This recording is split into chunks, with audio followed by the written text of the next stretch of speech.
Ladies and gentlemen, welcome to a very cold but dry, sunny morning here in Portland. I am picking up a vehicle at Copart today, and it was a vandalism vehicle. It's a 0506 Jetta. I didn't pay a lot of money for it, like $1,200-1,300. It's a run and drive. I think the insurance was the seller for it. We will confirm once we pick up the title. But I am excited for this one because it should be a very quick, easy flip.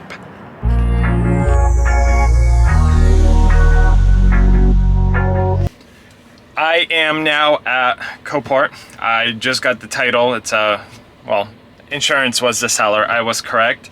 06 Volkswagen Jetta, right under 110,000 miles. So hopefully it runs great with no mechanical issues, maybe a quick detail, and adios car. I'm ready to make this a very quick flip, I really hope. But it's like 9:30 and they only had appointments available at 10. So I'll probably end up sitting here for like an hour, hour and a half. I'll obviously let you guys know once the vehicle's on the trailer and how long I waited.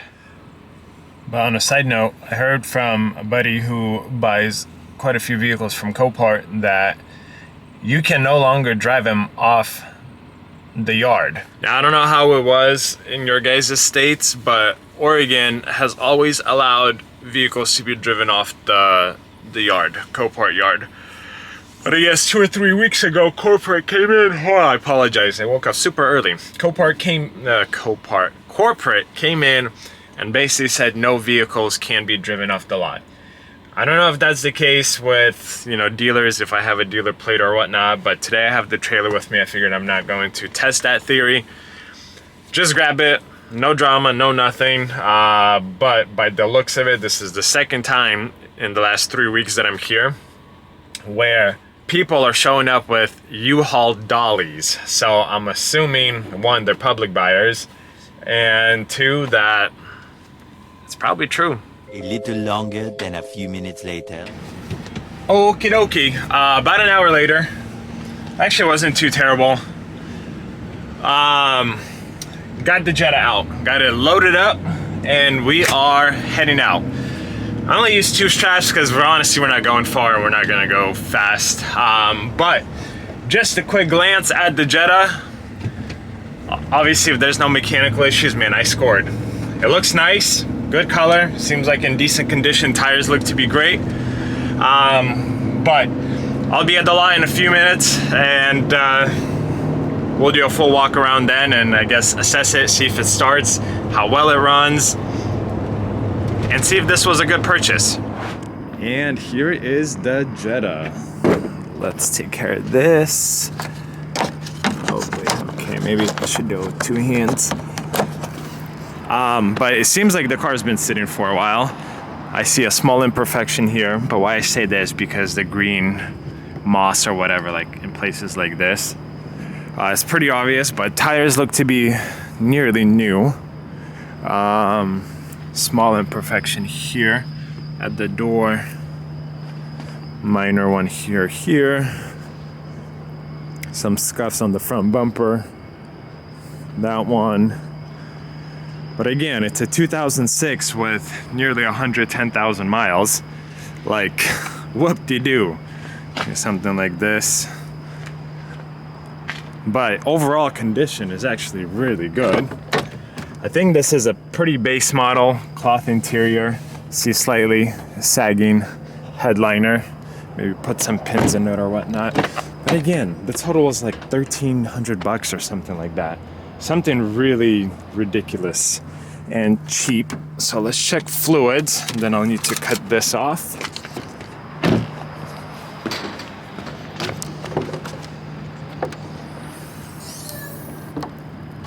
Hood shut holds, yes, beautiful. I don't want it to fall on my head. Beautiful, no milkiness. We have coolant. Now let's check oil level. We do have oil and it seems to be pretty fresh. So now, moment of truth, will it start? Where did I put my pliers to cut? Oh, right here. Okay.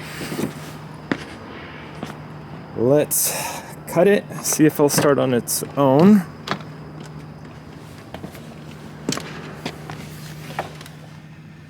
how well will it run?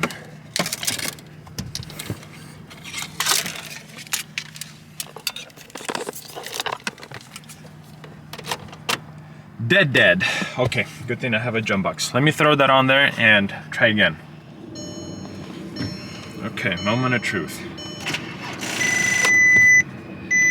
Seems like this jump box is a little dead. Yeah. Try number 2. Beautiful.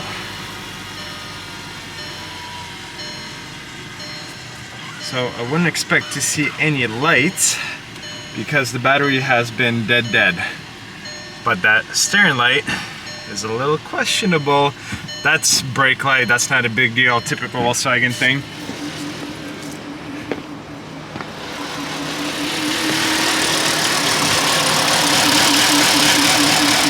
Engine is not looking very happy. It's not terrible, but I hear like slight humming. It's almost maybe power steering pump is trying to like pump it through. Okay, I'm gonna take off the jump box, get this thing unloaded, and see what happens from there. Got it off the trailer. Engine seems to be running straight now and no more noise. So I'm curious if, I mean, obviously if the car sat for 2-3 months, whoever knows how long then by the time the fluids go through, but it's not puffing from the exhaust, meaning that if it wasn't running straight, it would have like, the smoke wouldn't be consistent, but it's just warming up. It'll obviously need a detail, most likely a new battery. Maybe very faint, but it could be the power steering pump. And oh, look at that. Some Sunny D. And the reason why I think that is because of that steering light on. I'll have to do some research on what it could be. But man, I do enjoy buying cars from salvage auctions because usually the car gets totaled out and people are like, I don't care. And sometimes they'll forget their stuff in here. And to me, it's just cool to find stuff. Look at that, already getting rich. There's some change there. What do we have here? Pens, more money. I don't know what that is. Some kind of thumb drive, a key, 2 keys actually. Glove box has some stuff. There's a Joule charging dock. Let's see what we got in the trunk, if anything. Woo-wee! Vandalism. So it's almost like a theft recovery. Honestly, guys, theft recovery vehicles are by far my favorite for this reason. I have found so many weird and cool things, and honestly, like 95% of the stuff I end up throwing out. If it's open, used, I don't want it. But I found some cool new stuff that I was able to actually use. Yeah, this is the battery cover. We have some mats. We have a jack. What is it? Listerine. Yep. See, something like this, even though it's closed, I won't use for obvious reasons. But something like this, Vans, if there's another one in here somewhere, yep. I would probably sell these for 20 bucks, 30 bucks, whatever. You know, it's money. Tow, hitch, scissors, I mean, just various stuff. Look at that, some sunglasses.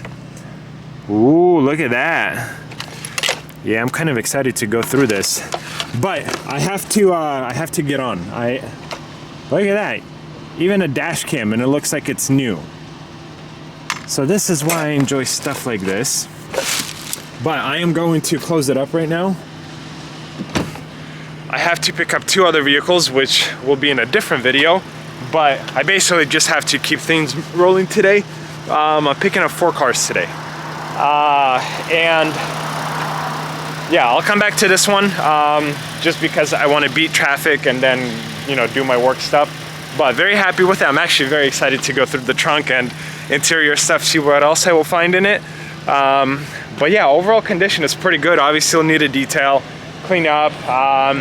probably get a new battery for it, start driving it, see how it feels, what's what, and kind of go from there. I'll probably, no, the other two cars I'm picking up were like clean title, so we'll see. Maybe I'll prioritize those before this one, but genuinely very excited with this one. And again, the engine is no longer vibrating or doing the shake it was doing.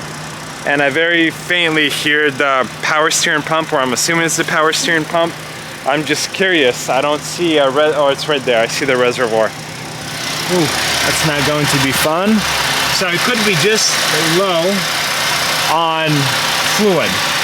So once I kind of come back, I'll maybe pull off the cover, try to get to it, see where the fluid level is at. And if we could get rid of that light right there, then 1,300 bucks. It moves under its own power. How can I not be happy? The next day. It is a new day. I am back at the lot. And the plan is to take the Jetta home. Start driving it, make sure no check engine lights come on or anything along those lines. It's a very cold day. Got a new battery for yesterday. Got it started so it warms up, because obviously, as you guys could see, everything is like frozen. So I was reading, and about that light, oh, it's warm in here already. About that light, people say after a new battery or a dead battery, basically need to turn the steering wheel slowly left, then all the way to the right, and it should recalibrate. Now, obviously that did not work for me. So once I get home, I have my big smart computer, and I will see if I could pull the codes. But this is basically my first real drive, and these windows are okay, and I can't see nothing through those. So hopefully once I get out of my gate and park it on the side where the sun will shine, I'll start melting it a little bit. But regardless, I am starting to feel heat come through, so if anything, I'll just blast the heat and warm it from inside out. Alrighty, here we go. First drive, little over 40 miles per hour. It shifted great up until this point. And as of right now, there's absolutely no obvious issues. Oh, and look, the steering light went away. I killed the car. I had to run into the office to grab a dealer plate because I forgot one. I came back, and as of right now, we have absolutely no lights on the dash, which is fantastic. So heading home, and then we get to go through the trunk and interior, see if we could find any cool stuff.